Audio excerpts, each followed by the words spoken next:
Hey everyone, this is Daniel the Paladin with Christian Adventure Gamer. I'm here at Gen Con 2024 at the Chip Theory Games booth, and Ryan's going to show us their upcoming game, The Elder Scrolls Betrayal of the Second Era. Alright, hi everybody. So this is a 3-session campaign game where you kind of play a couple of unique quests over the course of multiple sessions. You have an end game at the end, and you can start over and play again with different quest lines. So how this game works is that there are 5 of the 9 Tamrielic regions in the core box. Each of them have their own map, and each of them have their own books. So we've got, for example, say you want to play in Skyrim, you get Skyrim out. It's got its own book. First half of the book is all the different towns you can visit in Skyrim, including all the different kind of unique effects they each have. Second half is your quests. So let's say you want to be in the Dark Brotherhood. You get that Dark Brotherhood guild out. You want to kill some guys.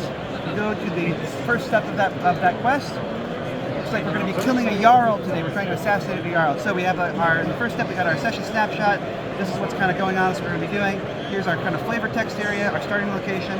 Put that on the map. And then we've got our quest objective. Looks like first we're going to be trying to defeat a Reachman and kind of steal his clothes so we can disguise ourselves as a Reachman. So it kind of tells you how it's going to work. You can kind of move around, do different random encounters on the map, trying to find this guy. When you complete that step, you're going to get some XP reward and go to the next step. So these steps are often going to tell you to set up certain specific combats. We've got multiple kinds of combat in the game. We've got our clashes, which are kind of like these big things that take place on these maps over here. We also have delves, which are kind of procedurally generated dungeon crawlers, where you're drawing these cards or placing neoprene hexes that are kind of match these and have different effects.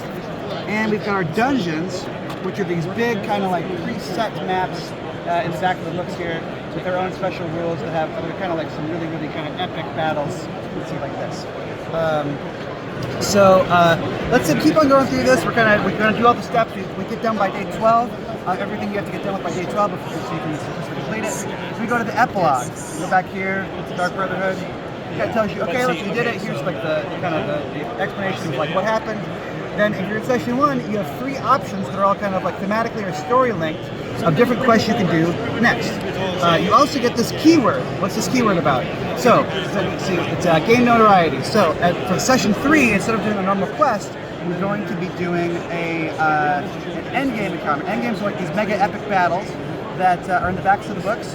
Now these are set up there's a multi-step quest, and then look on the other kind of opposite page of the setup is the keywords. So you can be looking at all the keywords. Oh, gain notoriety, so it says your prowess in battle or struck fear into the hearts of those who guard your marquee.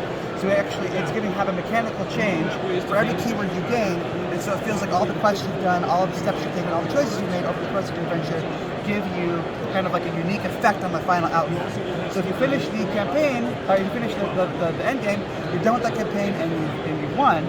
So you start over again next time when you do a new campaign, new character.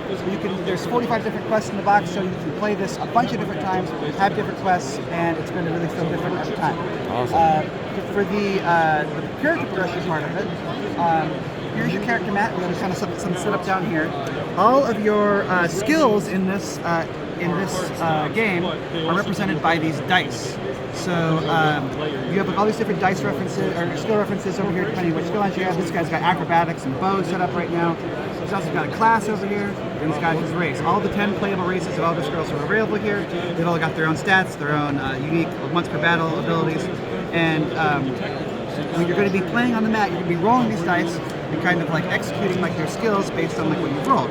So you check it on here what these all do. Now, a lot of people don't love dice games because there's kind of this bit of randomness to them. They don't love what happens if I miss? I'm not really getting anything good out of this. So let's say that I rolled these 2 were both misses, right? Normally that's not very fun. You're like, I don't love that. But these are what we call tenacity results. So let's say I rolled these. I gained 2 tenacity. I'm tracking this over here. Now, your class over here, it starts out on your novice side. If you complete this kind of achievement, you can flip it over for the rest of the campaign. Now you're a master at it. This has got some better skills. So all of these things here are your costs, your tenacity costs. Let's say I have 3 tenacity, and I want to do this thing where I can move the 3 hexes and then have these guys roll gauges against themselves. I can spend 3 tenacity, and I can do that ability. So even when you're rolling misses, you're still gaining these kind of abilities you can use, gaining these resources. So it still feels like you have options even when you fail. We actually have some skill dice in here that are, the whole point of them is to get more tenacity. Sometimes you want the tenacity so you can use these cool abilities. Yes, exactly, yeah. So, you see over here, like the character sheet, this is the 1, 1, 2, 2, 3, 3 XP. So building it this way, you can spend XP on stats and skills. Building it this way it's the opposite, 1, 1, 2, 2, 3, 3 XP. So you're kind of trying to decide as you're getting XP how it works in terms of like, okay, well, let's see, I have my bow up here, I have my acrobatics up here. Now, I could like build my health out and have like 1, 1, 2 this way, and my bow out 1, 1, 2 this way. So I kind of want more bow dice. Maybe I don't want as much health. I can build this out further. So there's a real good push and pull in terms of like how you're building your guy to make him exactly what you want to be. And you're going to be getting about 16 XP or so like per game. And then over here we got this thing. So all this stuff fits directly into your mat. And so you gotta have it built out, and then when you're done, you take all your class and skill, anything that all your PVCs that you have, pick this up, slots right in here, bam. You see how nothing bad's gonna happen to it, it's ready to go for the next time. Yeah. Yep. All this stuff is standard in the box. None of this is like our add-on stuff. This whole box, when it's packaged just for base game, is about 23 pounds, which is wild. Yeah, really proud of it, really happy with it, and it's coming out this fall, and yeah, we're just really excited for people to finally get it. We've been working on it for a long time. What? What is a campaign? So for one campaign of this, it's 3 sessions. So then you play it again, it's a different experience because you can do different quests. There's 45 different quests in the campaign. You'll only be playing 2 quests plus one end game per campaign. Exactly. Yeah, we wanted to have it set up so that you could. People like the idea of campaigns, but they don't love, like, I don't have like 12 sections to do this. We wanted to have that progression. 6 months to this or something. Yeah, we wanted to have the progression in a shorter period of time. So you said this is coming out in the fall?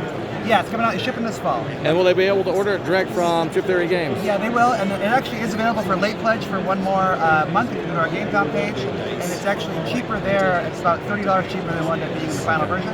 So if you do want it now, it's just the cheapest time to get it, but it will be available. Everything that's on the campaign will be available this fall as well from our website. Awesome. Thank you, Ryan. Yeah, absolutely.